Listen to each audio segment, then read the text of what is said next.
Honorable Violet Akuruta Dome, Planning, Monitoring and Evaluation Specialist from the PDM Secretariat that is under the Ministry of Local Government.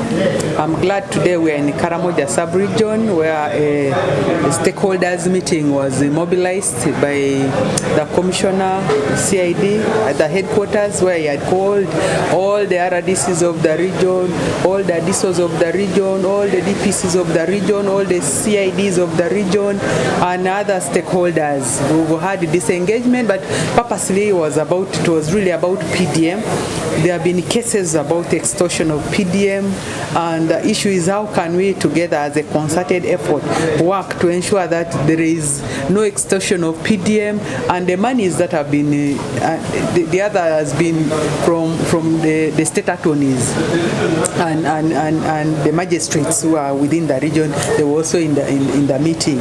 That how can we, the money that has been extorted from the beneficiaries, how can we recover this money? How can we arrest those that are culpable? How can they be produced in court and prosecuted, so to say, but also prosecuted with evidence?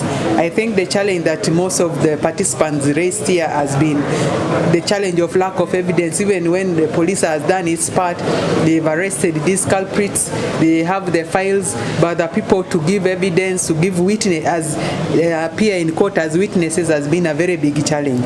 So they are calling upon all the people, the witnesses, if monies have been extorted in your parish, if monies have been extorted from you as an individual, be ready to appear in court to give witness that truly I accrued Violet, instead of getting 1 million that the president gave to us as beneficiaries of PDM, only got 400,000. So and so took it, and indeed the evidence is there that he took the money. I should come and testify. So most of the cases are still in court, are still in the police because of lack of, and some of them at the end of the day are thrown out for want of prosecution.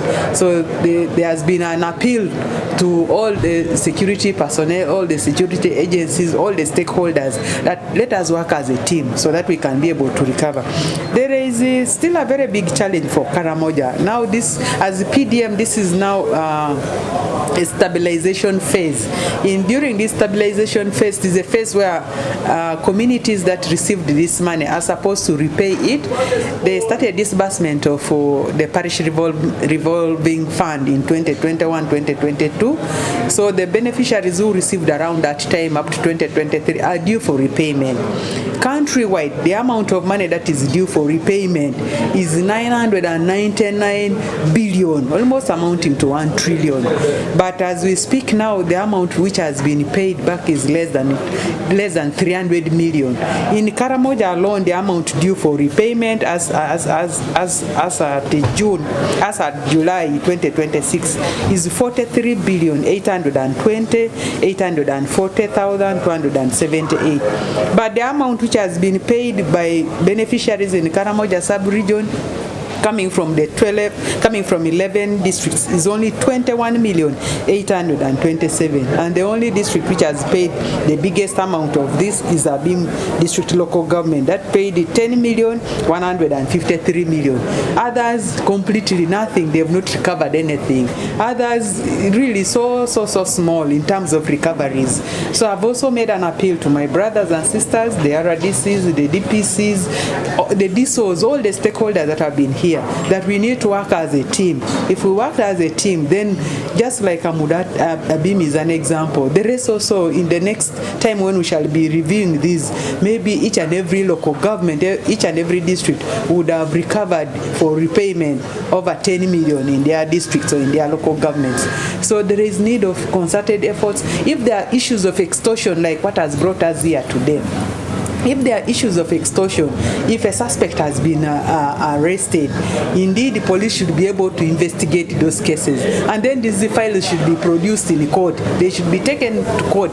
Now I've actually appealed the resident state attorneys and then the magistrate that such cases should be expedited immediately, because we've learned that even if there are recoveries, for example, NAPAC Napak district has recovered about 8.5 million.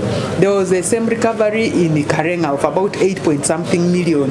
That instead of this money staying in court or in police as exhibit for all this while, and indeed they've also agreed that it is not possible for it to be given to the rightful beneficiaries until the case is concluded. So we've appealed that these cases should be expedited immediately so that the owners, the beneficiaries, can be given back this money since it is a loan and they are supposed to repay it.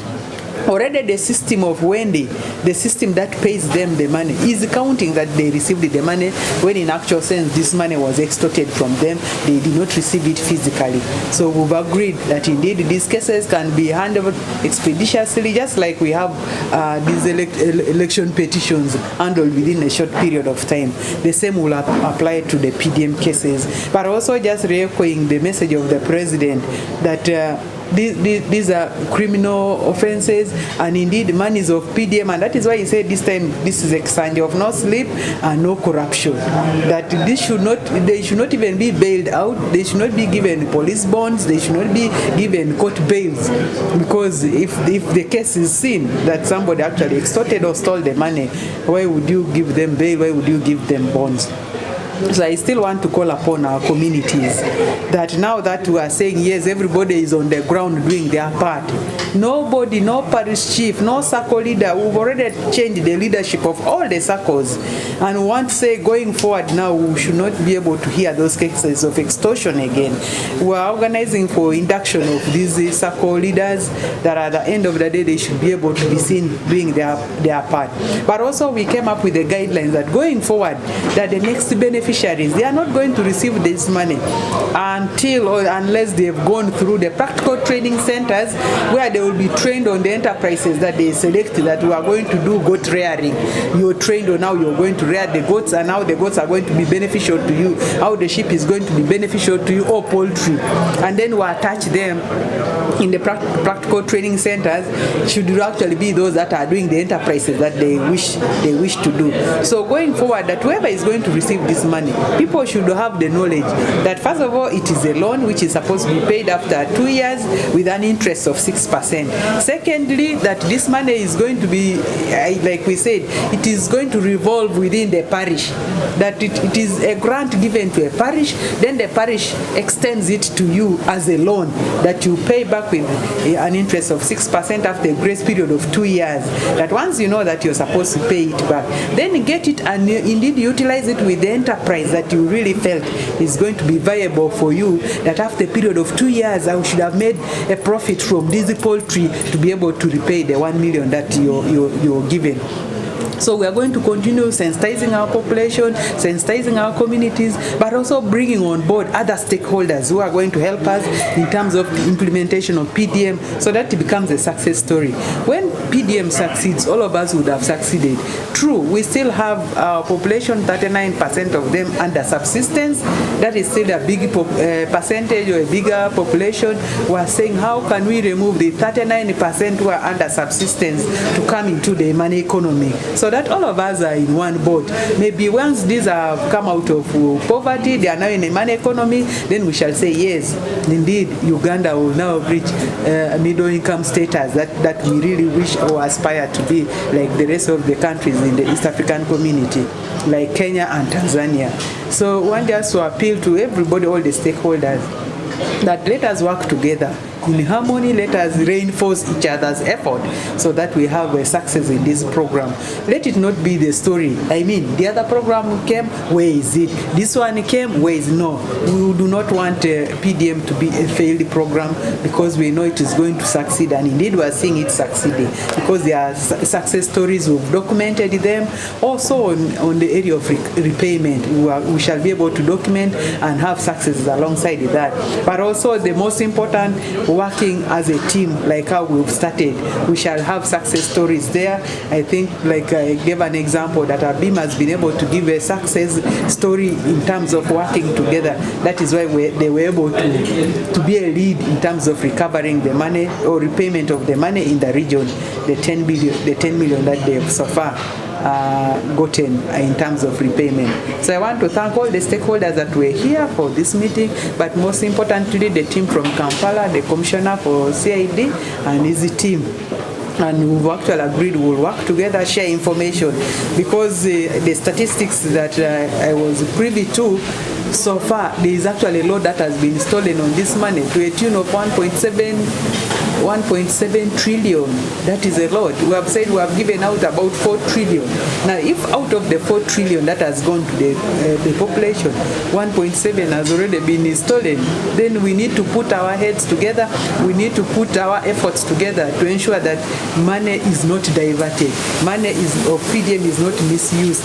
Money goes to the rightful beneficiaries so that indeed they will come out of poverty. Thank you.